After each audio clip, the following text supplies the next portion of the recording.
Hello everyone, thank you so much for tuning in and welcome to this week's episode of Before and After the Movies. Just before we get on with the show today, I just wanted to announce that we have a new website up and running. Believe it or not, it's called beforeandafterthemovies.com, and there you can find a complete archive of every episode of BAATM, that's a thing now, and there's also a section where you can make a contribution to the show if you've enjoyed listening to the podcast so far and if you're looking forward to more episodes in the future. These contributions will go to new studio and podcast equipment and basically just keep the show self-sufficient. Again, that's www.beforeandafterthemovies.com. And we just wanted to take a quick moment to thank everyone for their love and support so far. It's the reason why we do this podcast, and it seems like people are enjoying it, so we want to keep doing many more in the future. All right, that's out of the way. Let's get on with the show.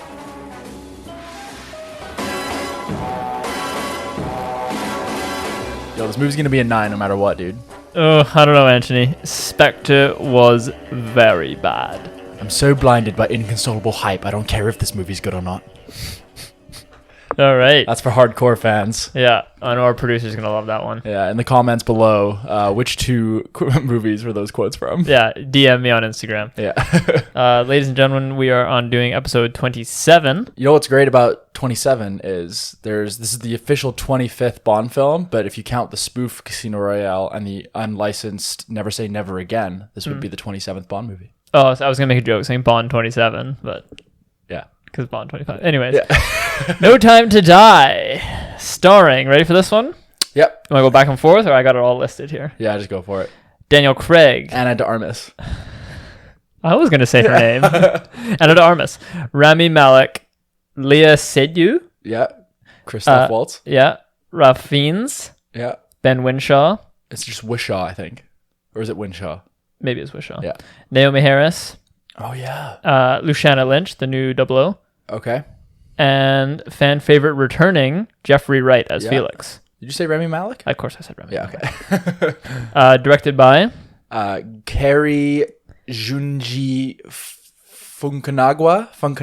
Yeah, Fukunaga. Fukunaga. Yeah. So apologies if we're messing up the name there. Yeah. Of what fame? True Detective fame. True Detective Season 1. True Detective Season 1. I think he was a producer on the other ones. And Jane Eyre, he directed that. And Beasts of No Nation. Oh, okay. Yeah. So this is, fun fact for him, this is the first American director to do a Bond movie. And also the first director of Asian descent to direct a Bond movie. Yeah. Cool. Sam Mendes is relinquishing his grasp. Thank God. He did what? He did Skyfall and Spectre. Who did Quantum? That was Mark Foster, Okay. who did World War Z. And who did Casino? Martin Campbell, who also did GoldenEye. Okay, correct. Nice. Yeah, I think just before we get into No Time to Die here and everything around it, I think it's just worth noting kind of, this history of the Daniel Craig Bond films. Mm-hmm. Sam Mendes was kind of courted heavily by the Broccoli family to direct a Bond movie because of his love of England and his patriotism and his just great directing style. And he basically went on record saying he did everything he wanted to do in a Bond movie in Skyfall, but because that movie was so successful, they basically handcuffed him, dragged him back, and that really showed in Spectre, which was the previous Bond movie. Mm-hmm. And maybe we'll get into those. I got a little segment for you. There's so much to get into with this movie. There's a lot to unpack. Maybe a quick disclaimer for people who don't know you on a personal level. Kind of what does Bond mean to you? Oh, it's no more than so many other people, Okay, but what does Bond mean to you specifically? I'm looking at a Daniel Craig poster right behind you right now. Obviously, I love James Bond. It's a huge part of my upbringing. We've heard this before, but it really is. The Daniel Craig era of movies really came as I was in my teenage years and kind of growing up. So I just latched onto this franchise in particular, especially the Pierce Brosnan and the Daniel Craig. That's kind of my era.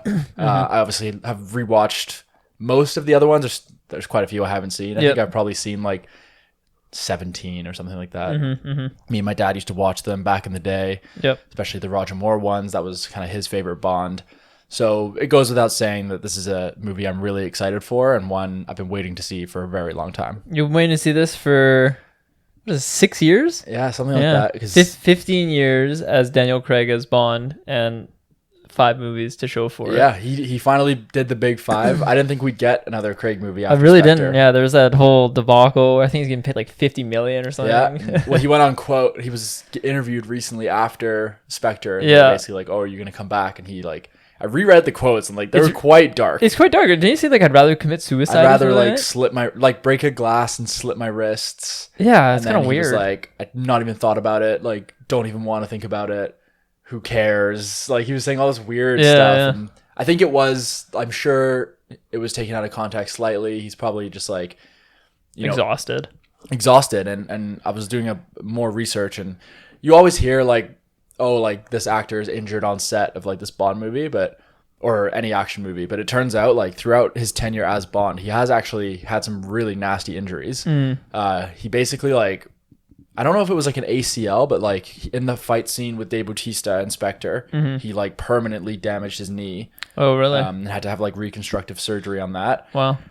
He broke his shoulder on Quantum, and he's like, I had my whole like right shoulder reconstructed, Jeez. dislocated his thumb, like had all these injuries. And apparently Rachel Weisz, his wife, like really didn't want him to like come back. And she was doing this interview saying like, we can't, like, I don't want to go back to the sleepless nights and like just the horrible like, yeah, it's easy to say like, oh, it's so easy, like you should be so grateful to be Bond, and that's true, but there's also things we don't really think about, and injuries are tough. Yeah, I guess, I mean, if acting is his job, he's kind of reached that level where he's able to pick and choose his projects, and you know, he's put his body on the line for 4 movies up until now, and now he's going again. He's surpassing Pierce Brosnan with this one, who did 4. And I think 5 is that's a saga. That's a real legacy that he's leaving behind. There's also like, especially when you think about how much flack he got when he was first announced. Like, people just weren't really on board with the choice. The little tidbit of the writer's strike during Quantum, how he had to step in and help write it. Yeah, he basically rewrote. They were rewriting scenes on set, apparently. Yeah, and it shows. Yeah. And that's the famous pattern of the Craig movies you hear. Yeah. Like he goes masterpiece, disaster, masterpiece, disaster. Yeah, so this is make or break for his legacy. Yeah, and I think if we could end with 3 out of 5, that'd be a big win. Yeah, for sure. How about before we dive into this, why don't we do a quick segment into side review? Just quickly here, I watched a movie. You did. I did, yeah, called Promising Young Women. Okay. It was nominated for an Oscar, won Best Original Screenplay. Right. Incredible film. Oh, really? Yeah, it was really good. It's a little bit. Can I get a little cast reminder? Bo Burnham. Okay. I'm just drawing blanks. Yeah, now. that's okay. No, but it's all about like this, like the toxicity of men, a lot about like rape culture. Oh, wow. But yeah, the way it's done, and they do really cool casting elements where they cast like typical nice guys, like Christopher Mintz-Plasse is in it, and then he turns out to be like a really twisted character. So interesting. I recommend it. It's a good watch. Yeah, we've had that on our list for a while, but we'll definitely get to that. Out of 10? Probably give it like an 8. Oh, wow. Yeah. Nice. I got a little side review for you that I know you also saw. Yeah, upon your recommendation. Yeah, before I'd even seen it. Yeah, there's so much, and he's just hyping this movie up ridiculously. Yeah. I thought Malignant was going to be like the horror movie of the year, maybe the past couple years. James Wan's grand return to horror. I made the huge mistake of not looking at anything. Yeah. And that's very rare for me. Like I always look at the Rotten Tomatoes score, like little... But if I'd read they pick the one review to kind of summarize I looked at it after, and that actually says like, while it's not his scariest movie and it's not what you'd expect, like Malignant is like full of surprises and it's fun. So I was going in with a big group. We wanted a good horror experience. We talked about it all week, and what we got for anyone who doesn't want to know anything about the movie, maybe skip over like a minute, but it's basically subverting your expectations completely. And it's this like campy throwback to B horror movies. Yeah, a B slasher flick. Yeah, slasher films. I think James Wan summarized the film as like, I wanted to make a movie that you'd find as a teenager, like in the back corner of like a rental store covered in dust. What's this thing? And that makes sense, because the acting and dialogue is purposefully bad. But like, it was really hard to get used to that. Like, and well, especially because I went in expecting like a true Conjuring. Exactly. I wanted something to sit with me, and it was just a big joke, really, and I didn't enjoy it, even with this new context. Like maybe I'd go back and enjoy it later, but I still feel like you can do a campy movie and still. I didn't find the story like entertaining. I didn't really find the twist interesting. It was fun to watch. Like we were laughing, but I didn't. Maybe it's just because I didn't want that. You didn't want that, yeah. But even so, I still felt like the movie wasn't particularly good. Yeah, I agree. Yeah, but yes. So that for me was like, 4 out of 10. Yeah, I put it around that. Experience though with the group. It was a good group. I had to apologize to the whole group at the end of the movie. Yeah, you even called me on your way home to apologize. Yeah, I was just kind of like racked. Like I was like driving home. I was like, oh man, like what just happened? Yeah. All right, so those are your 2 movies for a little side review. Let's bring it back to No Time to Die here, Bon. Why don't I kick you off with some fast questions? Yep. I love how all our jingles. Fast questions. Question number 1. Yep. Will it be revealed that Rami Malek is a classic Bond villain? No. Okay. Original villain? Yep. Will it be revealed that Christoph Waltz is the ultimate puppeteer? No. Really? Blofeld 1 and done? Yeah, Blofeld 1 scene. That's it. Just an obligatory cameo. James. And question number 3. Will Daniel Craig's James Bond die? Yes. That's really? One of my big predictions. Yeah, I have that too. Just because this one, like with all the other Bond movies, obviously each movie, aside from a few specific examples, each movie is its own story. They're not connected, but they've opted for a different direction with this franchise. Yeah, and it's really his arc as a person. 100%. They've had Vespers. That's one of my questions. One of my quick fast questions for you is: will we get the Vesper theme in this movie? Oh God. Probably. Eva Green's always just lingering around. Yeah, exactly. And I love how they even brought that back in as far along the line as Spectre. So I feel like that was always, just to get into this quickly to answer your question in a long way, Vesper was always like the love of his life, I feel. Yes. Yeah. And even though I think he's like married probably in this one, or at least with the girl from the last one. But then he like surprised. Yeah. So I think that like he's never quite got over that, and I feel like that was like, I think that will be harkened back to like during his death, and that's like the full circle. Oh, okay. Yeah. Yeah, we get like a flashback of like Vesper drowning. Yeah, we might get. Yeah, exactly. Yeah, we'll definitely see that. Maybe he drowns in like a similar way, or I think there'll just be a homage to that. Yeah. In a sort. Okay. What do I have here? Obviously, why don't you rank your Craig Bonds? Yeah, so I'm going with Casino Royale number 1. Okay. And then Skyfall number 2, Quantum number 3, Spectre 4. Comfortably in 4th. Yeah, and I would actually put it the same. I think most people you get the debate between Casino and Skyfall. Yeah. But Casino for us, like, what were we, grade 11, grade 12? And no, it was younger than that. It was 2006. So really? Grade 8, grade 9. Yeah, okay. That was like a big, like, whoa. I'd never seen anything like it. Yeah. It was a gritty Bond. The pace, it was the humor. The parkour opening scene. Yeah. Movies have been emulating that movie ever since. Yep. I guess you could argue Casino Royale, I think it took a few leaves out of the Bourne page that were kind of... Bourne was really sort of another pioneer of that era. But what's amazing about Casino Royale is you really get like a complete package. Like there's not really any aspect of the movie that dithers. You get great performances, breathtaking action, a really nice amount of set pieces. Yeah. And poker was at like an all-time high. Yeah, you get the high intensity poker, then you get a whole extra climax you don't think you're gonna get. Yeah, I could have done without that. No. Mr. White comes at the end. Yeah, I love it. You get the great ending and he finally becomes James Bond at the very end of the movie.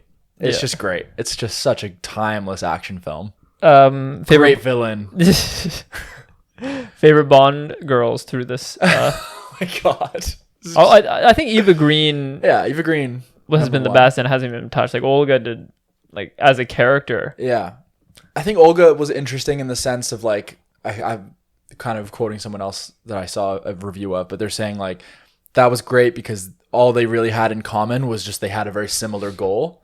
So like there wasn't really a romantic connection. Okay, it was more just like he was not ready for any kind of relationship. So he just had like a compatriot. So I kind of like that they did something a bit different with that. Yeah. And then I think you see the Bond girls take a bit of a dip in Skyfall. That was Naomi Harris as Moneypenny. Yeah, as Moneypenny. And I can't remember the girl's name she was like in sex trafficking. She was oh yeah, the weird shower scene. Yeah, it was like her debut acting role, if I remember correctly. Oh yeah, she gets killed by Silva. Yeah. The apple or the shot on the head. Yes. Oh yeah. wow. And then Spectre, I also think, what's her name? The French actress? Léa Seydoux. Yeah, she didn't really... As Madeline. She's getting another chance in this movie. So it's our first ever Bond girl returning. That's crazy. Yeah, which is good. Yeah, it makes sense for the story. I never really bought their connection in Spectre. I didn't really buy much of anything in Spectre. Spectre was so dull and boring. Yeah. And I have a note here. Cheesy. They tried to do like a bit of a homage back to the Yes. It was like old films. Even the car chase scene was like so like calm and slow. Yeah. Pan left to right. Exactly. A bit of a pod race. 6 years between these two and the boring mess that was Spectre. I think it really left a sour taste, and it was tonally very slow. And it really killed a lot of Bond momentum, at least in North America. There's not much hype for No Time to Die. Yeah, I mean, I was gonna ask you whether you think that's like very COVID influenced or not. Oh yeah, I remember the combined hype, with the delays. Yeah, the hype was building like right before when it was supposed to come out. And that was like the moment where everyone knew that COVID was like for real. It was like, oh my god, they pushed back a massive movie. How many delays has this movie had? It's like 4 or 5. 5 delays. This is our 6th release date. Oh my goodness. Yeah, and like 10 trailers. I haven't watched the past. I've only watched the first one. Yeah, I've watched the first 2. Yeah. But they just they released one like how much of this movie have they showed? He went on SNL like 2 years ago. Yeah. The Billie Eilish song came out like 2 years ago as well. Oh, it came out 2 years ago. Yeah. I still haven't listened to it. Oh, it's good. It's another Billy Bop. Eh? Yeah. She can't miss. Yeah, I saw one comment where it was like a quote from her in an interview. She's like, what's the term when I don't wail or like what is it? When a singer just goes all out with like a crazy note, and it was like also Billy 206 for the comment for the time of this song. Oh yeah, where she just lets a wailing note out. Nice. Who are Craig's I guess Bond theme song artists? We had Adele. Chris Cornell did Casino Royale. Okay, then we had You Know My Name. And then I thought that was the White Stripes, Jack White. No, that was and Alicia Quantum. Keys. Oh, there's another way to die. I like that. That's a good song. That was a good one. And then we had Adele. And then we had Sam Smith. And Sam Smith. It was such a copy of Adele's. Let the Spectre. What was it again? Oh, the man behind the glass or something. No, that's not what it was. The writing's on the wall. The writing's on the wall. Oh, okay. Look at this fucking boring ass album cover. Just a quick note about Daniel Craig's legacy. So Bond is kind of shown as the rash new agent. He's not truly Bond in Casino, and same with Quantum. He's shown as brash and very abruptive. Right. And then suddenly in Skyfall, we get this old weathered kind of. A lot of people. It just kind of skips through his prime. Yeah, it's like you spend all this time establishing him as like a young agent, and then all of a sudden he's too old. Exactly. To quote our producer, and I got that note. I got that note from our producer. Yeah. So I'm sure you guys will talk about. And now he's old. He gets really upset about it. You're just introducing Q and Moneypenny, and he's already old. And he's already missed a step. It is weird how they did that. I'm not sure why. I guess just the timing, right? Yeah, I guess there was a big delay in between Quantum and Skyfall. Now he's old. And now we've been playing on that. Like this is the third movie where it's like you're too old. Yeah. But he's like not that old. No, he's not. He's 51 now. That's pretty old. So I think he was like 48 or 47 when they were filming this. That's just a good Bond age. People forget Bond typically is like a little bit older. Yeah. He's supposed to be a bit on the gruff side. Yeah. So like if it was up to me, I'd keep Craig for one more, but they're not going to do that. This is it. Yeah. Speaking of which, this goes into my next big question for you. Who's the next Bond? Oh, no, let me say it. Okay. I got 2 questions. Ooh. Who do you think, if you had to bet your entire life savings, who do you think who will be the next Bond? But then also I want, if it was up to you only. Who do I want the next Bond? Who would you cast? Who would be the next Bond? Let's not say, we'll say you have to bet a cold 5K. Okay. And it, just for some background here, Bond has to be British? Nowadays he does. They snuck an Australian in there once. That didn't work out so well. I feel like you can go with Irish, Welsh, or Scottish is fine. Or okay. English, of course. So obviously, like Henry Cavill comes to mind. Yeah. But I think I'm gonna go with Taron Egerton. Although it's gonna be hard for him to shake the Kingsman Yeah, it will be, but it's not impossible. Yeah. That's a really good shout. Yeah. I wouldn't be upset with Taron Egerton. I would have liked Henry Cavill. I feel like I have a feeling they want to go really young with the next Bond, so they can really. Tom Holland. You could go with Tom Holland. You can't be Spider-Man and Nathan Drake. Don't worry, everyone's gonna forget about Nathan Drake. You've got. I think Michael Fassbender would have been superb. What about Tom Hiddleston? It's passed him by. Tom Hiddleston, is he jacked enough? Can he? Bond doesn't have to be jacked. He has to be a little more. No, he doesn't. They were gonna have Damian Lewis is that his name? Yeah, I would have hated that. Yeah, one. I don't like him. Daniel Kaluuya has a lot of hype. I think that's who I would go. That would have been. Oh yeah, hell yeah. Yeah, that's my choice because I think he's in great shape. He's got the right look. Phenomenal actor. Obviously, it would be the first black Bond. Oh, but you got to bring Idris Elba in as M. He's too old. No, as M. Oh, as M. Because he got screwed over. Yeah, it would be great to see him, or as a villain maybe. Yeah. It would be great to see Idris get his Bond moment. How many villains is Idris gonna play? Yeah. But if in terms of who they're gonna go with, I think Henry Cavill's quite a good bet. Tom Hardy. Those guys are too big. Henry what about Cillian Murphy? He would never do it. I think he would if you got Chris Nolan. Any chance of Chris Nolan ever hopping behind a camera for Bond? Hi.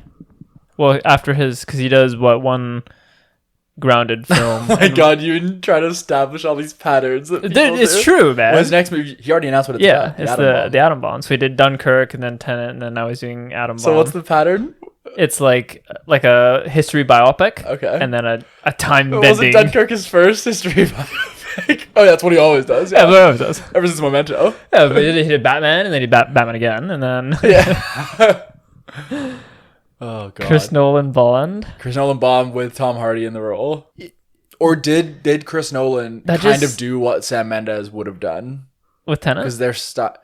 Oh, no, just do you think it would have been too close to Skyfall? Like visually, it kind of reminds me of Nolan in a little way. Does Chris Nolan want to do a Bond? He said, yeah, he's like, it's always something I've like. He's like, what little kid hasn't dreamed of directing a Bond movie? It just seems like there need to be so many dominoes in place for that to kind of. Yeah, Danny Boyle was signed to direct this one. I'm glad. I don't like his direction style. Fair. I think that it's the same. I'm sure they made changes, but I think it's like the same script because it was only 3 months before filming started.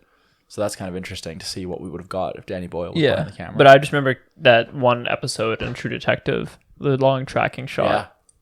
So I'm hoping for, wide kind of Denis Villeneuve style shots. We also have Hans Zimmer on the kick drum for this. Oh, really? Yeah. come. All right, Hans. Yeah, I don't. As far as I know, he's never done a Bond movie. Yeah, we haven't in the past blockbusters we've been going to haven't experienced much Hans either. Yeah, I think Tenet was the last one. No, that wasn't even him. Yeah, it was. Oh, was it not? It was Ludwig Göransson, I think. Oh God. Yeah. Crazy. He'll be on Dune though. So. Yeah. So you would go, just to confirm, you think the studio will probably go with Henry Cavill? No, Taron Egerton, I think. Oh, you think they will? I think they'll go with Taron, yeah. Or just like in a complete unknown. I'm trying to think, does anyone else come to mind? I'm trying to think of like... There's the guy from, I forget his name. What's the... guy from Bodyguard. What about Dev Patel? Oh, Richard Madden? Yeah, Richard Madden. Oh, I'd be down for Richard Madden. He gets I've heard him on the bookies odds.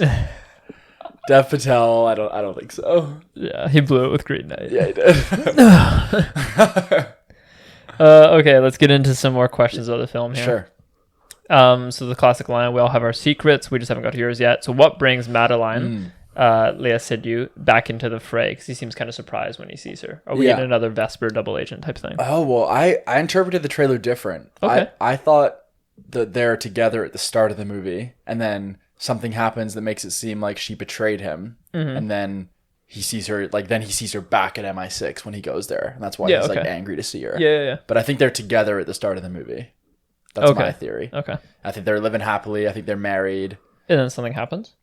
I think they get... Or do we just get a jump cut? So what I'm thinking is, I'll just get right into it. I think opening scene? Okay, yeah. Let me give you my opening scene. Okay. Paint me that opening scene. Okay, so Rami Malek performing... So we open on some kind of like Eastern European country. Oh, okay, you're not getting... I don't think we're opening with the Bond action scene. Bullshit. I think we get... It's not black and white? No, I think we get one little scene first with the villain, and then we catch up with Bond. I think they're gonna switch it up a little bit. Mm-hmm. Open in like Albania or somewhere like that, like very Eastern European. Mm-hmm. And then I think we got Remy Malik and his boys like rolling up in like a bunch of like Mercedes SUVs, and they're meeting up with like another group of people, mm-hmm. and we see him perform some kind of like advanced genocide. So I think what his plan is, I'm getting some like major Thanos vibes from Remy. Oh, okay. So I think his whole thing is he's calculated exactly like the amount of people that kind of need to be like exterminated for like the Earth to keep going, basically. Oh, so he's, because one of my questions is what's his trying to take over the world plot? You're kind of going from like he's a climate resource kind of sees the planet burning out. Exactly. He's like an environmentalist, and I think he's developed like a virus, which I think is kind of timely. So I think it's like a very specific targeted virus that can like kill people. Interesting. Exactly who you pick, basically. Okay. So I think that's like this technology that he's developing. And because he says in the trailer, he's like, we're very similar. We both exterminate people to make the world a better place. So that kind of to me like. So you're going with virus. Yeah. Because I have written down. I thought for some reason I think it's just gonna be nukes. I'm going with like nanovirus. Okay. Which we've seen before in a couple movies. Yeah. Exactly. So yeah. And he's got the scars or whatever. Yeah, so that's one of my questions for you. How did he get the scars? I think it was like when he was developing this tech, which all sounds kind of like generic villain, but I think it was like a failed experiment. Yeah, I remember because after he won the Oscar, he won it, right? Yeah. For he didn't want to take this role because he didn't want to be portrayed as a terrorist. Well, he said his contingency on joining the film was he didn't want his character's motivations to be politically motivated. Yeah. So, to me, that kind of goes around that. Virus. I don't think he's targeting a specific group or anything. It's just like, it's just happenstance. Like whichever area, whatever pockets of population would be most beneficial. So like the most crowded areas and stuff like that. I think he just wants to bring the numbers down cleanly. And I think his like quip is that he knows he's only got like a certain amount of time to live because obviously no time to die is like the title. So I think he's got like 6 months to live. And he has to constantly give himself injections. Yeah, exactly. Yeah. That's So he's like and he's got that weird the Phantom of the Opera mask. Yeah, I'm not sure what that's all about. Is that related to like Spectre? Is he part of the group? I think is it another organization? Yeah, exactly. Quantum Spectre. We're going one higher. Novus. Spectre was us all along. I think the other kind of big connection here and how it all ties together is after we have that genocide scene, we cut to happily retired Bond. I think it's Jamaica where he's living. Okay. And then I think I know I say this every time. I think we may get a fake action scene gag. Like no, we're not. He's picking up beer for like the night, and he's like driving around the corner with his Aston Martin. Say it again, Mr. Bond. You know it. Oh my God, it's Heineken. Yeah, he goes back home. Hello? There's no one home. Goes like knocks around. And he's like ready to go, and then he's got like a little gun hidden somewhere. Yeah. And then I think a spec ops team has been sent to kill Bond and his wife to tie up loose ends. Yeah. Because I think that his wife or the girl, I don't know if they're married, but the girl from Spectre, I think is Shaffin's sister. Who's Shaffin? Remy Malik. Oh, okay. Or Safin or something like that. Yeah. So I think Lucifer Safin or something. Yeah. So I think Bond and Remy Malik are brother-in-laws. Technically. So Bond and Blofeld are brothers. Yeah, I forgot about and Bond and Remy Malik are brother-in-laws. Family matters. So I think I didn't even think of that when I was coming up with my theory, but happy family reunion, Mr. Bond. License to kill. I never got to approve of you marrying my son. Is he treating you well, sis? We have to have dinner sometime. We all have our secrets, Mr. Bond. So yeah, that's kind of what I think is the big personal connection. I'll get into some other predictions here. Can I hit you with my opening? Oh yeah, of course. Similar to yours, where he's kind of retired and out of the game per se, and then it's like a one hired killer kind of comes to their home and or two, let's say two, and one of them managed to kidnap Madeline and kind of take her away, and then he obviously turns and kills the other, and that's when we get the gunshot and then the music crawl. And because I think we get that. Sorry, just to interrupt you quickly. I think the opening action scene is on that big bridge, right, where he like grabs the rope and swings off. Or do you think that's later in the I think that might be later. Okay. But that, yeah. I mean, I don't want to disseminate. I don't want to dissect the trailer too much, but I think that's a bit earlier. Okay. But not the first one. Right. But my whole opening scene here is like when the music plays and like all the cinematic plays and all the images. Right. It's gonna end with a tombstone. It's gonna say James Bond because you know how they kind of pseudo spoil the movie throughout the opening music number. So I think we're gonna get a tombstone. Little question mark on the tombstone. No, it's gonna say Bond. Okay. They're just gonna fully reveal it. So you know it's like a okay. Yeah. I have another big bold prediction here, but I'm just gonna ask you a quick question. So you think we just open with Bond at home, 2 killers come. Yeah. He gets one kidnaps. Is he Bond gets one. still? Is Bond rusty? Because now he's old. Yeah. But I think in this one, I think they're gonna double down on it. No, they've already done that because I'll shoot you in your knee. The one that works. I think like every time he gets out of an action scene, we really see him like in pain, stiff, see the scars, stitching himself up. That's a good Craig impression. But I think he's also a little rusty. Like, of course he is. In Skyfall, it was because he was like an alcoholic. But in this one, I think it's just because he like hasn't done anything in like so long. Well, also we see Felix in the trailer come to visit Bond to kind of So maybe that's the opening scene. Oh yeah, brother, I need you. Maybe we'll get a nice Felix Bond action scene together. Yeah, that'd be nice. We get a little trip to a bar, and then they're involved. They're like throwing magazines, loading each other's guns. Oh yes, we need more Felix. Yeah, we do. This is the first time that an actor other than Bond has reprised his role 3 times, aside from M and Q. Okay, so is Blofeld an obligatory cameo to get more information, or do you think he's like? I feel like he might be something a little bit more. Okay. Like what? Like he's like a pup. He's like the Chefin works for. Exactly. Yeah. Oh God, Spectre, Mr. Bond. Because isn't Blofeld's a huge villain? Yeah, but they just kind of botched him so badly in the last one. Like he just So like it's not Blofeld, we swear. Yeah, the cat. Is his cat gonna be like in shackles next to him? Yeah, just the casting was so like. I almost didn't want Christoph Waltz to be a Bond villain because it's just the first thing you'd think of. Yeah, exactly. He was riding that hype train, and now they're doing it with Remy. What's your little fun fact with Carrie and his initial idea? Do you remember you told me this? No. Inspector, when Bond gets the needle. Yeah. Carrie Fukunaga's idea for No Time to Die was it was all going to be a dream. I didn't tell you this. Yeah, you did. Oh, I do not have any memory. Oh, really? Yeah, No Time to Die was all going to be takes place in Bond's mind. That sounds awful. While he gets the needle, and then it ends with the needle coming out. Well, I'm really glad. I mean, maybe they will. Yeah. Okay, so you're saying no Blofeld obligatory cameo, bigger role. Yeah. Do you think we're gonna get like? Obviously, this is the longest Bond movie ever. Yeah, it's like it's fucking like 3 hours or something. 2 hours and 43 minutes. Oh my god. Yeah. So why the big runtime?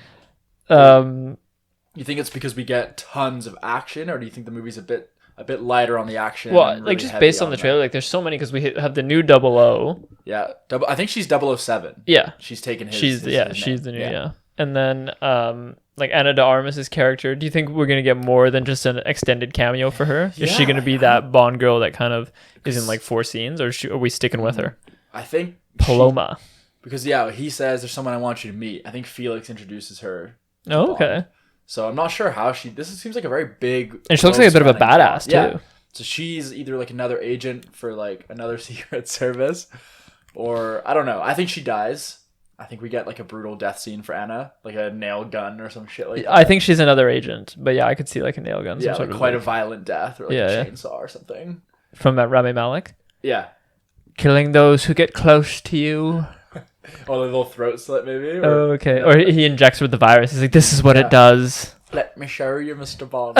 Stop doing the face. Do you think we're in for breathtaking or underwhelming action? Isn't that the question of the day? Yeah. I mean, they better hope it's breathtaking. Right. I mean, they've had a long... Do you think they kind of cracked open the edit suite again after this got delayed? Or do you think 100% they did. So there's no excuse, really. This better be good. Yeah, and I think we're gonna get like really extended. No, they did do reshoots. Oh, did they? Yeah, but like before we talked about it, maybe they're updating it to make it more like address COVID or something pandemic. Like that. Yeah, a couple clips here. Don't forget your mask, Q. Yeah. James, this mask is a secret mask. Blocks all virulent pathogens. What does this mask do? Nothing. It's just a mask. Wear it, you twat, and get vaccinated. Thank you, NHS. So yeah, as I said, right into the camera. This whole thing is just a long-winded PSA for the NHS. But do you think he's gonna get any more unrealistic gadgets? Because he never really has. So right? I think. Well, my prediction is Q no longer works for MI6. I think I think they go and visit Q, and he's like, I need some weapon. I think he's got some old gadgets he's kept around, but then they're like, oh, we're gonna need some more. They go visit Q in like his apartment, and he's like a CEO of like a tech startup or something. Classic. Check out this app. Yeah, exactly. I've got a new vaccination app, Mr. Bond. TikTok, James. Yeah, it's where it's at. Yeah, or like a Bitcoin or something like that. Oh, yeah. It's all about the blockchain. Yeah, I don't do this anymore. And he's like, I know you've got something stashed away. Yeah, and he pulls out some like pen with a grappling hook or something. A little scene like that. What do you think we got going on with like M in this movie? Just a big subplot or? He had a big subplot with Andrew Scott in Spectre, was it? Or was that Skyfall? That was Spectre. Like the tech, the young... Yeah. Now we know what C stands for. Yeah. Probably less. Just some off-count, like some... Do you think him and Bond ever like meet, or do you think it's just like phone calls? He'll probably be like, we need to bring James in or some shit like that. It's just, I don't know where this movie's going. It's so interesting.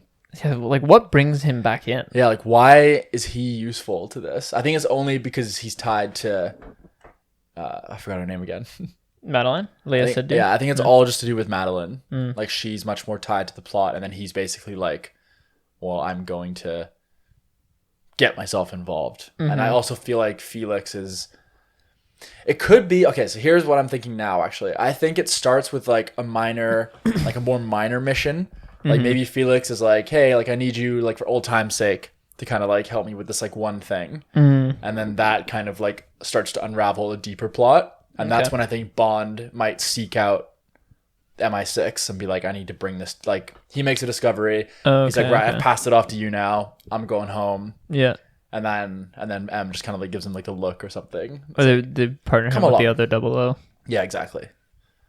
So I think I'm going to stick with that, actually. I think it starts out as a minor thing. He passes it off, but he's very curious because it may finally give him some answers about his past and maybe some Spectre. About Vesper. Oh my god, Vesper. Yeah.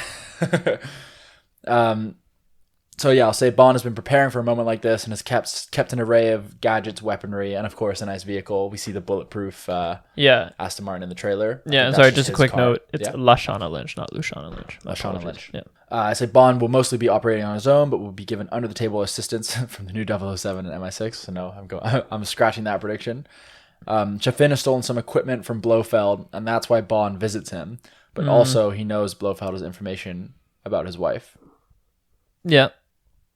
You want information? What was that whole link again? Like, her dad was Mr. White. Yeah. Who was a member of Quantum. Yep. Who was poisoned by Blofeld, who was the head of Spectre. Right. What is the thing? It's like you're a kite in a hurricane. Yeah. I feel you. One very quick side note here. The cinematography in this movie was done by Linus Sandgren, who did American Hustle, Joy, La La Land, First Man, and the forthcoming Don't Look Up with Leonardo DiCaprio and Jennifer Lawrence. Oh, yeah. Yeah. I think that's getting a lot of hype. Do you think we'll get a moment where M gets involved in the action, or do you think he's like just in the study the whole movie? I think he's in the study. He got involved in the action in the last movie, for sure, right? A little bit. Yeah. Remember in the courthouse or something that he's got a gun? Oh, that's Skyfall. Oh, yeah. Yeah. Yeah, I think Ray Fiennes is just kind of be phoning this one in. Okay, fair enough. Do you think they'll keep M for do you think they'll recast Ray Fiennes or keep him around? Because he's kind of like, they haven't really used him as well as I think they could so far. Like Dame Judi Dench was kind of still Brosnan's M, right? Yeah, exactly. Yeah, we're still kind of keep him around. There's still some leftover like Judi Dench in these movies. Like we haven't quite shed her yet. She was so good. She's amazing. Yeah. Yeah. Yeah, I could see us keeping him around for the next generation of Bond. Yeah, right on.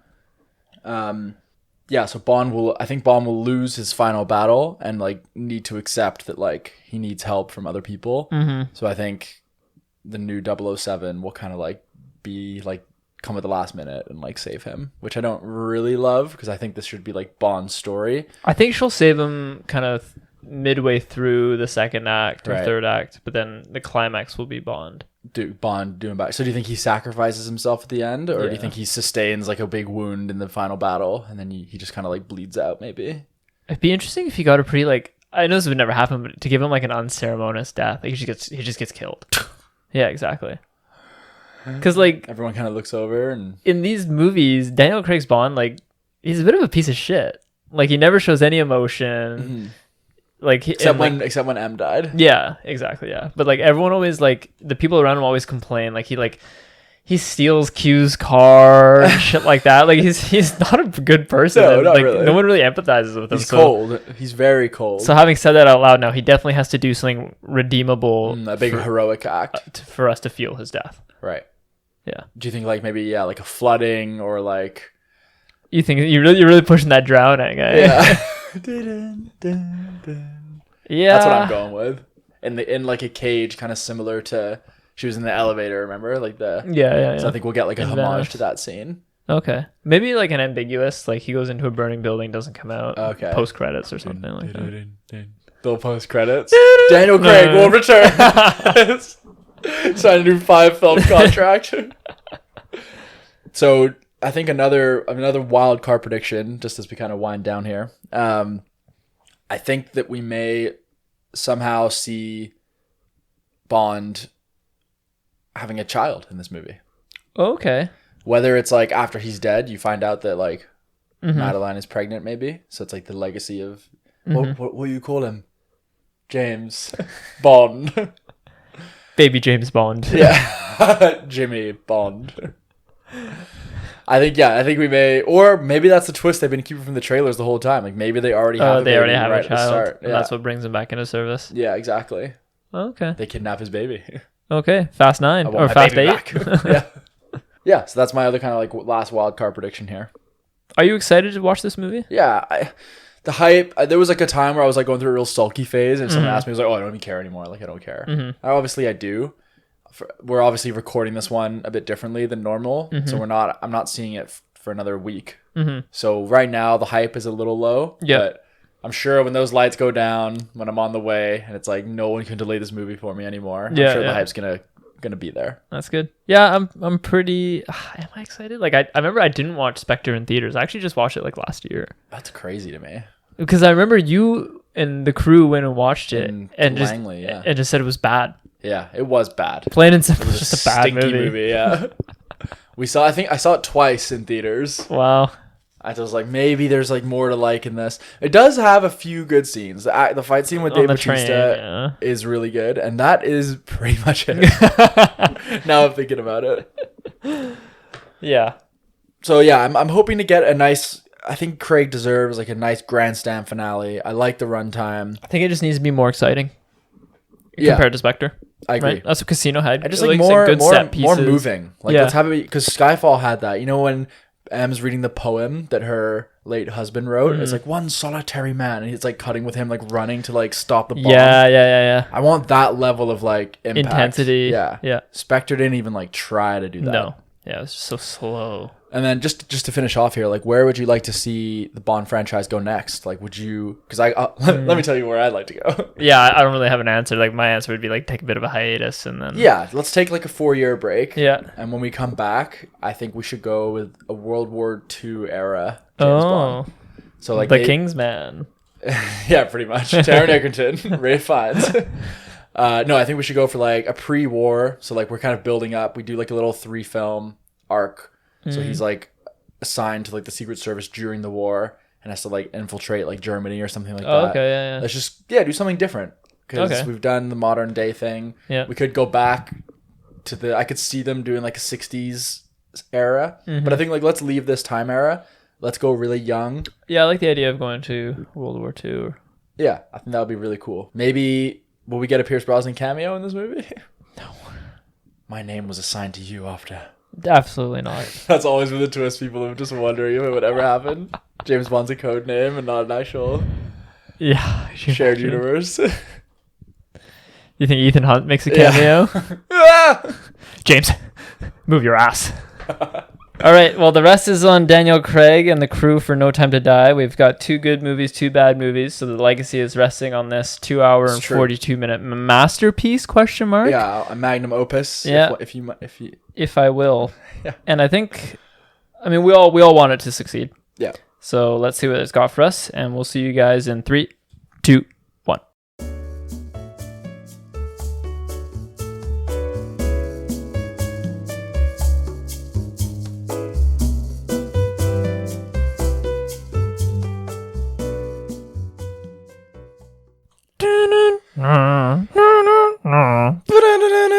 We're back. We are back from No Time to Die. Yes. Out of 10s. Ooh, I'm a little nervous for this one. Ready? 3, 2, 1, 7. Ooh, okay. Yeah. I can see. You know what? I can see why you gave it a 9. Yeah, and I was very worried if I could trust myself with the rating. Mm-hmm. I was like, oh, is it that like the fresh high of coming out of the theater, finally seeing it? But it's just because of the way the recordings worked out. I'm doing this quite a few days after. Yep. You've just seen it last night. Yeah. So that will kind of offer 2 interesting perspectives, I guess. Mm-hmm. I was kind of expecting that initial 9 to kind of wane down to an 8. Yeah. It hasn't yet. Okay. I haven't seen the movie twice. I usually like to see a movie twice before I like give it a 9 or a 10 because sometimes you do have that like false. Yeah, and I was actually thinking that. I was like, I bet you Anthony's going to give this a high one. Is that his internal bias? Yeah, I mean, we may as well jump into the predictions because it was a ding fest. Oh, it absolutely was. Ding, ding, ding, ding, ding. A ding fest. Oh, my God. So, of course, I'll just go through the ones I quickly wrote down here. Name that opening scene. I'm taking a minor ding because I said it was going to be Safin. Is it Safin? Performing like some kind of genocide. Yeah. And it kind of was to a very small degree. Okay, sure. He was hunting down people and just executing them because they were part of the group that killed his father or his whole family. Mm-hmm. And I was also kind of right about them breaking the formula and not just jumping straight into an action scene. Yes. It actually took quite a while for that first piece of action to come. Which was okay. Yeah, which was totally fine. Yeah. You got the runtime, let it breathe. Ding fest. Ding about the Vesper theme. Yeah. As soon as that popped up, I was like, oh my God. That was so cool when that grave exploded. Yeah. Oh my God. And the sound. Oh. Yeah. Oh my God. It instantly got him in that gritty Daniel Craig makeup. I was like, how is he so dirty already? Kind of right about, I got that already. Ding for Blofeld was the obligatory cameo, but still a really, really awesome scene that actually did service the plot. Dope. It was better than his entire performance in Spectre. Yeah. Cuckoo. James. Cuckoo. Ding with Rami Malek's plot and what he was doing to a degree. Virus, biotech. Targeted virus. Yeah. Absolutely ding fast. Yeah. Ding, ding, ding. Safin Task. Oh, yeah, I was wrong about him taking equipment from Blofeld. He was actually stealing from MI6 directly. I had a nice ding about Ana de Armas being just a cameo Bond girl. Oh, what a cameo it was. More on that later. Yeah. And that's all I got for dings. I don't know if you picked up any other dings. We did have one. # no time for spoilers. Yeah. Turn it off now. The death of James Bond. The death of James Bond. And James Bond being a dad as well. Oh, yeah. I think you did mention that. Yeah, you did. This is like lighthouse shit right now.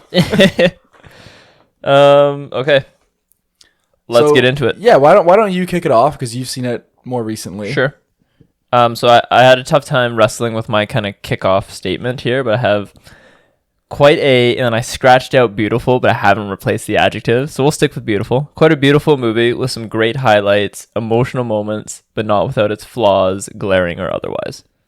Yeah, I think I would pretty much agree with that. I don't think any of the one thing I would disagree with, I didn't find any of the flaws glaring. Mm-hmm. I had like a few issues. I guess we'll go into the negatives first. Okay, sure. Go ahead. So my biggest negative, and I'm sure you'll agree with me here, was Rami Malek was wasted, plain and simple. Lack of screen time. 9 minutes of screen time, I read. Okay, yeah. Lack of screen time, very confusing motive. He really didn't have anything to do. And this is just a little aside as well, like very poor costume design. I don't know, like I always want like Le Chiffre was like very suited up, and Dominic Green fucking sucked, but like I was expecting Silva looked good, and I was expecting Rami Malek to have some sort of iconic dress to him. Yeah, I don't even really remember. To be fair, I don't really remember what he even wore. It was just like sweater vests, like robes and a sweater vest. Yeah, and it was just really boring and not imposing. But obviously, the biggest issue with this film is his lack of motive. It was confusing. Like, it made sense for him to take out Spectre, but then he started selling it off, and he just wanted to kill people for no real reason, right? Yeah, he's like, we both, because the closest you get to an explanation is he's talking to Bond, and he's like, we're very similar. We both exterminate people to make the world a better place. I just want to be tidier. So I guess But he's selling it. That was confusing. Like, why isn't he weaponizing it for himself? Yeah. I mean, he was planning to deploy it as well from his island. His poison garden. Yeah, I like the poison garden. It's cool. Yeah. The thing I'll say though is it's interesting with this movie is that you can almost remove Rami Malek from the movie, and it's still, and if you remove that, it still stands as a great film. Kind of. Obviously, you'd have your holes, but well, who would be? No, but I'm saying if you like remove the villain aspect, like it's still such an emotional movie and a driving factor. There wasn't a great, aside from like the climax when Bond and him like finally go head to head in the garden. I thought that was like very white knuckle. And I liked their little fight scene, but again, you wish you got a bit more of it. Yeah, exactly. And yeah, I would agree with that. Like, I liked their relationship right towards the end, and I like how Bond was able to manipulate him by pretending to just like beg and give up, and you could tell he was very. His flaw was that he wanted like power and respect. So when he saw Bond like bending over and like begging, that like just make him let down all his like defenses, which I thought was like kind of interesting. But I would agree, like you get the opening scene with him, you get the one scene where he's talking to Madeline as like a client, and then you pretty much see him. And he loved her. Well, no, he's like, you need me because I saved your life, and I've seen. But then later he's like, we both love Madeline. Madeline. Cuckoo. Madeline. His voice is very soft. Yeah, just like he's a great actor and like he's got a very unique voice. They should have used him more. Yeah, that's fair. Especially for like the last Bond with Daniel Craig, you'd expect the villain to be like a real like. I guess Silva was a great example of like their chemistry together was like very strong. Yeah. Trying to think of other flaws because there were a couple. I felt at some points the pacing was a little off. Yeah. And I was like, I think it was kind of a weird experience because you're watching this very long film, but I also like didn't really want it to end because you knew it was like every scene. I was like, oh, okay, this is the last time we'll see this for the first time. So it's like maybe that was more like an internal thing, but I felt like there were some points where the movie was like kind of glimming over things that I wanted more time with. Especially like the big thing for me was I didn't see that 5-year time jump coming at all.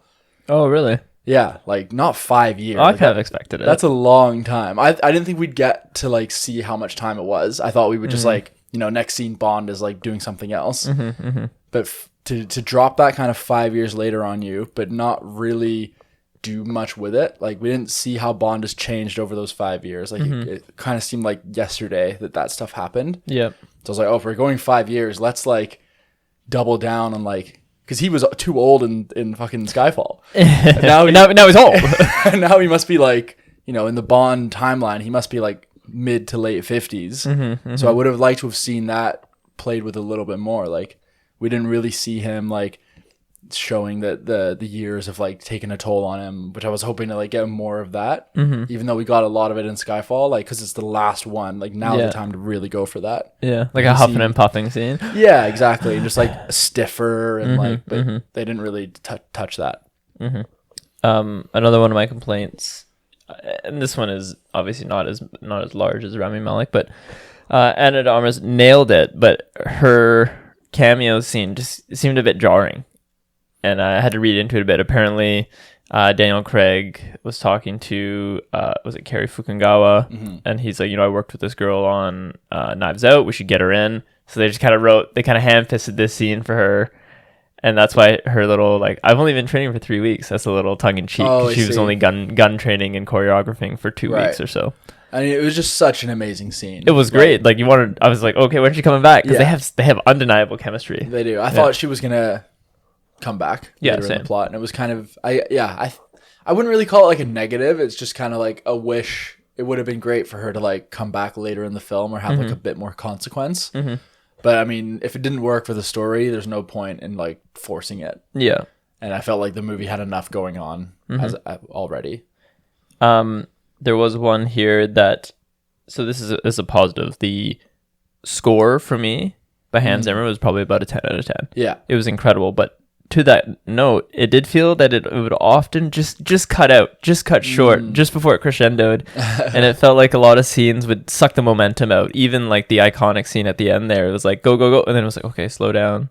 Right. Slow down. And then it was like, okay, well, like you're building up and then you immediately cut the legs out. Yeah. And I felt that was common throughout a lot of the scenes. Yeah, some of the scenes did end a bit suddenly, but then other scenes would really take their time to start. Yeah. So yeah, I think that just kind of ties into like some slight pacing issues, and I think you do run into those when you've got such a long movie. Yeah. Okay. Yeah. Going into some other things that just stood out to me, I thought for some reason like I wasn't really expecting much from like the Felix Lester appearance. Oh, really? That would just be like your one little like no, yeah. But that was like a real highlight for me. Yeah. Like getting their chemistry just right, and I felt like the way they wove the CIA into the plot, they came in at the perfect time, and it was like a really, really exciting little. It was just very Bond, how like he kind of links up with like you never quite know who his allegiance is with, but he's kind of like floating around, and he's kind of just a bit of a spectator in the plot at first, and he sort of forces himself into the equation by still being like so good at what he does, and that's how he ends up obviously getting back with MI6. I just loved how that all played together. Okay, yeah. And especially that whole sequence on the boat. That boat sequence was great. Oh, again, like nice with that kid from Game Night. Yeah, I couldn't. He's in other stuff too, right? Like I haven't looked it up. I've been yet. meaning to, but he was great. Yeah, he was great little quirk. Yeah, he smiles too much. Yeah, that was all just fantastic. The action scenes had a lot of weight to them, especially when that fight happened on the boat. Like the boat fight was there's good. hard things all over, and like they're hitting their shoulders on like knobs and stuff. And I really felt the impact. It wasn't just like Spectre bouncy action where it's like everyone's fine all the time. So that was very, very enjoyable. Nice. I just want to talk about the sound one more time here. Okay. Like, I don't be surprised if this movie gets nominated for sound mixing and sound editing. Like, I was in awe. Like, I love sound in movies, and I was just in awe. Like, Hans Zimmer's first time doing a Bond film.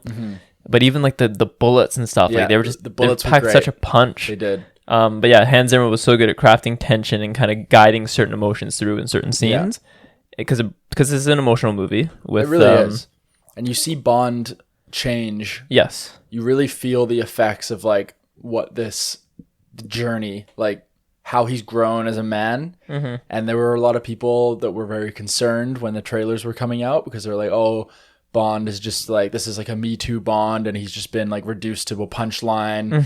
And because in the first trailer, it's just like there's a lot of like female characters just like making fun of him, and they're like, oh, they're just changing who the essence of Bond is like as a character. But those fears were completely washed away. And I've heard even like the most harsh critics who just love complaining about anything new, they were saying like they managed to keep Bond true to his characteristics. Like you can't just make him this like pure-hearted person. That's just like not who he is. But he does kind of become that, but it feels very earned because he's been surrounded by these like powerful women for so long that they've like kind of changed his perspective slowly. Yeah. And especially like with the new 007, like I thought she was fucking so good. So sick. I wanted to see more of her, but it wasn't at the expense of Bond. Like those two, like they had their they worked really well together. They worked really well together, and she even like gives him back the 007 code name, which was really cool. So I think they just handled that really well. It didn't feel like they were just trying to insert like a political agenda. It was just like nice undertones and changing the status quo in the right way. Okay. Obviously, the camera work was also great. So there's a lot of things that this movie did really, really well. One of them being the score and sound. The other one was the camera work. Obviously, if you want to talk about that staircase scene We knew a nice tracking shot was coming, and oh my god, did it deliver! I started getting goosebumps in the theater when that happened. There was this beautiful moment where like I was like 70% sure he was gonna die like the whole way through, but you know he's gonna die the second he stays behind. He's like, oh, let me just stay behind and like finish this one thing, and they go away, and you're like, yeah, okay, this is it. So in like that sort of 20-minute sequence or whatever, they just make him like, I'm getting shivers now just talking about it. They make him like the perfect Bond just for 20 minutes. Our producer's gonna lose it when he watches that scene. Yeah, he's in his prime, and within the space of 20 minutes, you just see him do like classic Bond thing after classic Bond thing at the top of his game. Like, he doesn't miss the turn his shot. In the shot. Does the turn, drops a couple one-liners. Yeah. Oh, it was just blew his mind. Yeah, exactly. And just working his way up that staircase. Yeah. It was one of the best action scenes in all of the Daniel Craig era. Yep, I agree. And I actually went back like 2 days after. I was on such a Bond high. I went back and watched Casino Royale. Oh, nice. Watching like seeing him so young and like naive, and just noticing like for a Bond franchise, like we've never seen this kind of growth for a Bond character. And like as a character study, just like watching how he changed, and as he comes out of he climbs the ladder at the very end when he knows his fate is sealed, and he's trying to get Madeline on the line. He has his last little moment with Q, and just like the way he's even talking, it's like so different from how he would talk in like the earlier movies. He's just so much more open and like in tune with his emotions, and not just like, because he couldn't have emotions. No, he didn't have emotions until we had some at the beginning, but they had to get throughout the course of Casino Royale. He realized like what he had to do to be a 007, to be a 00. He couldn't trust anyone, or as soon as he did, he paid the price for it, right? Yeah. So he became so cold, and then you just like, you kind of see that come full circle, and he just like says that lovely thing about his child. Yeah.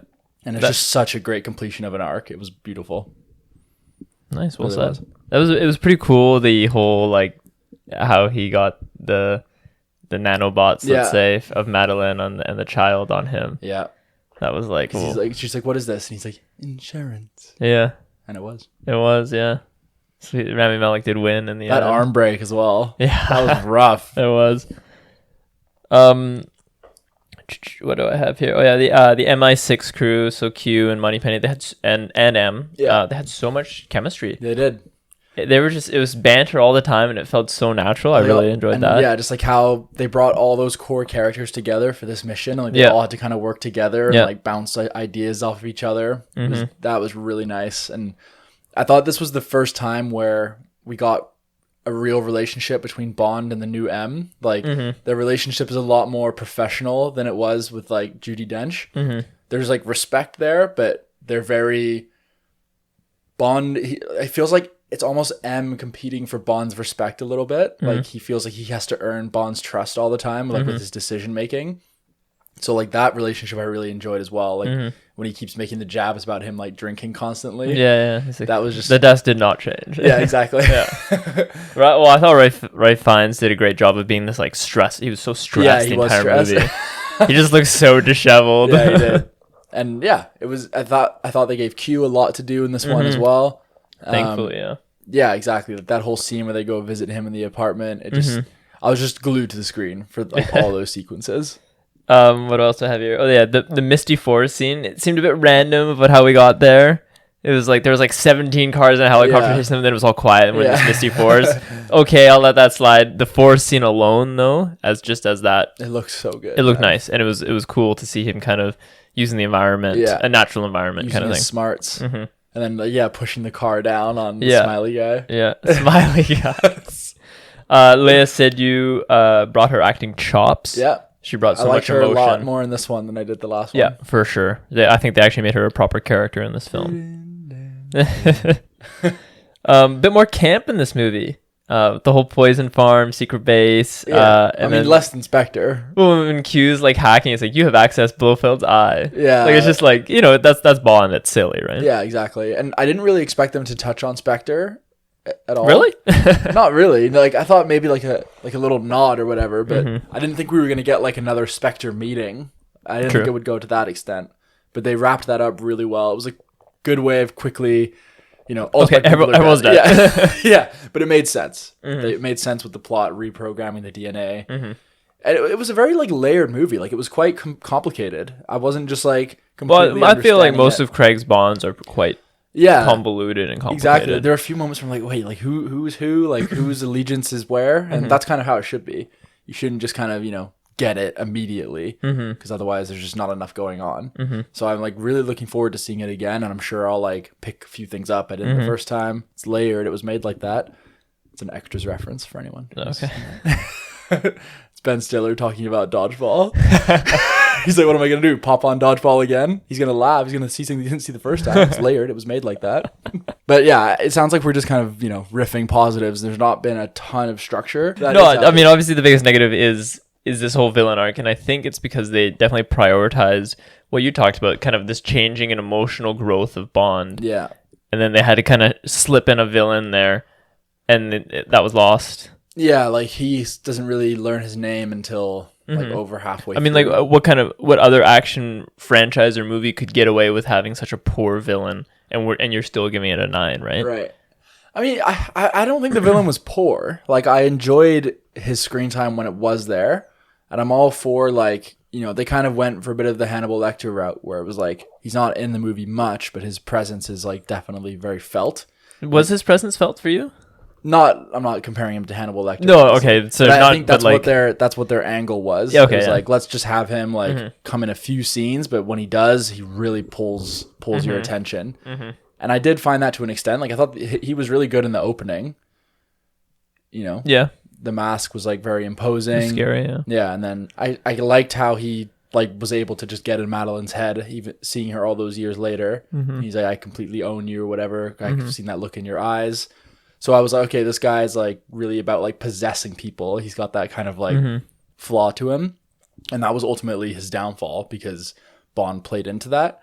But I would agree that that's not enough across. Yeah. Like they didn't really explain the like this disfiguration on his face really. Like you assume it's just a byproduct of his work. I thought it was because his family all got poisoned by Mr. White and he just survived. Yeah, I watched it last night, man. I'm coming off this fresh. Yeah, exactly. Like the deep. You're right. Is like his deeper motivations of like wanting to kill millions of people never clicked. It never really made sense. You didn't get it. You didn't really get much of a monologue. Well, you got a monologue from him, but it didn't extend to his further motives. Yeah, like I thought they were going to touch on like they were going to use this technology and get the DNA from databases of everyone who's like murdered or like committed a crime. Yeah. So that would have made. Maybe that's what it was, but it wasn't clear enough. So that was, I didn't understand like why he was obsessed with the child, and then he just lets the girl go. Yeah, that was a bit weird. I will say, yeah, didn't like that. Yeah. Apparently, there's a rumor that Rami Malek was going to be Dr. No. Oh, I see. But then they kind of scrapped that. Yeah, that's a good call. I guess maybe one reason he let the child go was because like it was clear that he wanted the child to like, it's kind of hit back to his thing. Like he really wanted the child to kind of like look up to him and like see him as an authority figure, but she just like didn't respect him. So eventually he's like, oh, like you're not worth it. But you're leaving too much to the audience there to like have to connect the dots. Well, especially because he was like obsessed with this child not 10 seconds ago, right? Yeah. It looked like she was getting really heavy as well, and he's walking around for so long. Rami Malek's like, oh, fuck. Yeah. And again, please. I really liked the casting of the young Bond, or Bond's daughter. Yeah, she had those piercing blue eyes, just like Daniel Craig, and I really liked the scene where he meets her for the first time, and she's like, "Oh, he's not yours." Yeah, or she's not yours. But the eyes. Yeah, and she's like, "Oh, I want to show you something." And he's like, "What? More children?" That was nice. Some good banter. Yeah. And there's some good humor in this. Yeah, just when like Q was like, "Oh my God, Bond, you're back."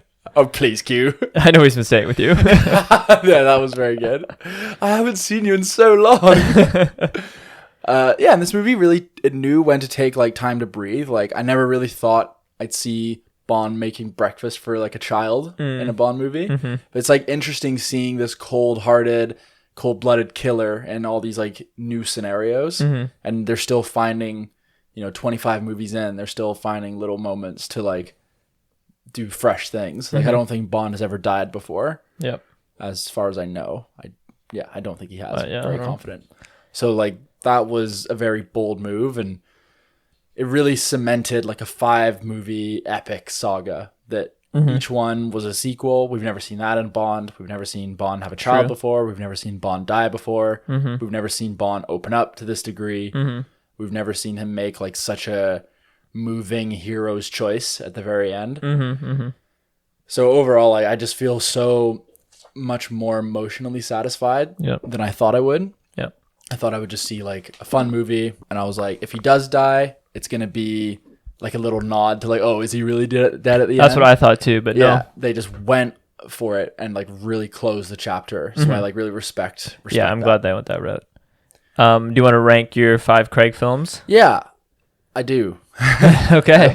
I would really like to see this again before I, do this permanently. So I will just use that as a disclaimer. I'm going to go from worst to best. Okay. So Spectre. Yep. Quantum. Yep. Skyfall. Ooh! No Time to Die. Casino Royale. Okay. Nothing's touching Casino Royale. I watched it again the other day. It's fucking incredible. I think I would still go Spectre, Quantum, No Time to Die, Skyfall, Casino. Yeah. And again, I want to see it one more time. Skyfall could rise back up, but let's not pretend Skyfall is not without its flaws as well. No, Skyfall's perfect. Yeah. Such a beautiful film. Oh my god. The plot makes no sense. The villain. He gets captured on purpose. Yeah, exactly. It's so like touch and go whether that plan would work. Yeah, exactly. Yeah, everything has to fall into place. We'll go in the subway at this time. The train's gonna come. We're gonna put it right at him. Yeah, exactly. We talked a lot about in the pre-show about Craig's had 2 bad Bonds, 2 good Bonds.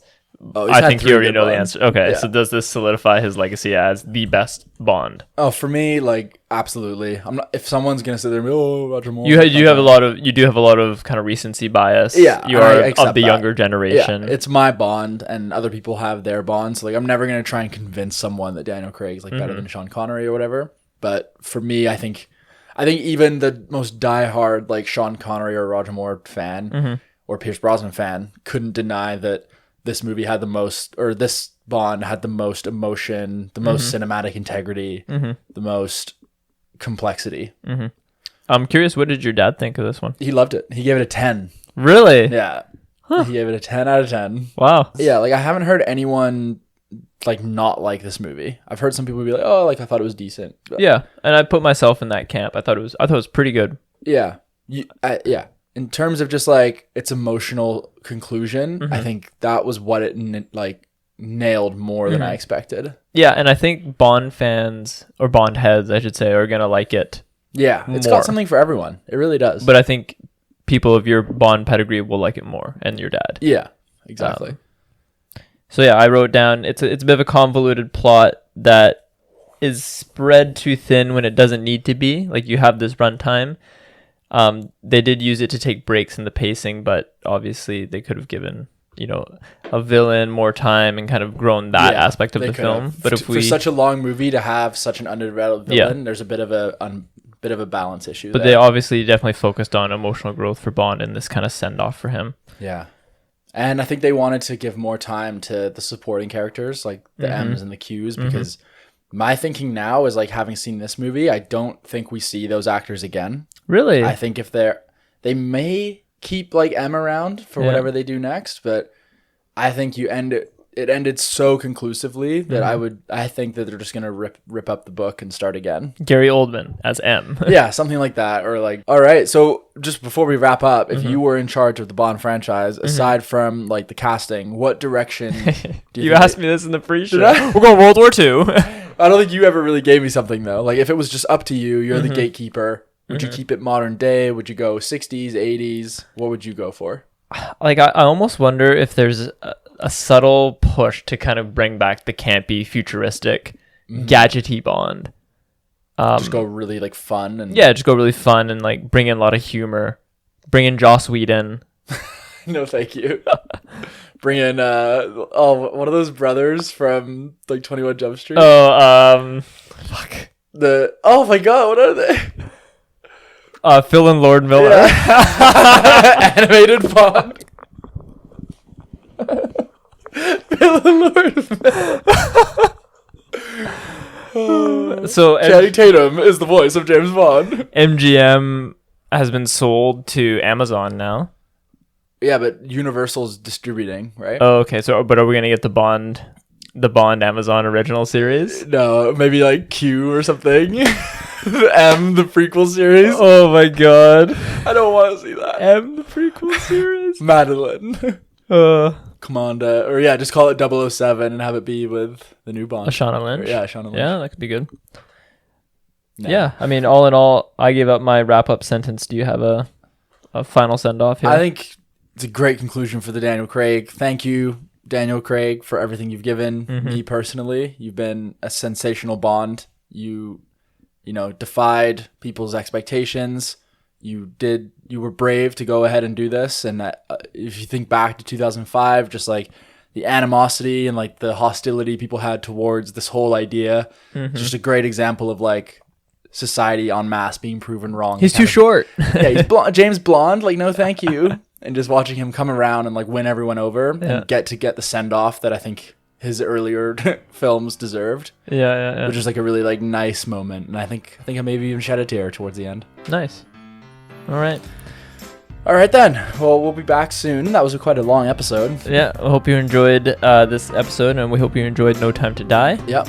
I've been Aman. I've been Anthony. Thanks for listening.